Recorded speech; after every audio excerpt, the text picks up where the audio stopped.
வணக்கம். கடைசியில் பிசிக தலைவர் திருமா தாவேகாவிற்கு நிபந்தனையற்ற ஆதரவு தருவதாக கூறியுள்ளார். அது மட்டும் இல்லைங்க, காலையில் தான் சப்போர்ட் கிடையாதுன்னு சொன்ன முஸ்லீம் லீக் தனது நிபந்தனையற்ற ஆதரவை விஜய்க்கு கூறியுள்ளது. எனவே தற்போது தாவேகா தலைவர் விஜய் ஜோசப்புக்கு மேஜிக் நம்பரான 118 தாண்டி விட்டது.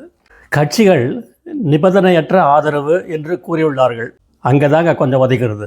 இன்று சாயந்தரம் 7 மணிக்கு விஜய் ஜோசப் அவர்கள் ஆளுநரை சந்திக்க போகிறார். அவருடன் அவருக்கு ஆதரவு கொடுத்த கட்சி தலைவரும் போகிறார்கள். ஆனால் விசிக தலைவர் திருமா மட்டும் கிடையாது. ஏன்னு கேட்டதுக்கு ஆளுநர் கேட்ட மேஜிக் நம்பர் 118 இருக்குது, அது போதுன்ற மாதிரி பேசியிருக்காங்க. பட் ஏதோ ஒன்று, திங்கட்கிழமை கண்டிப்பாக விஜய் ஜோசப் அவர்கள் முதல்வராகிறார்.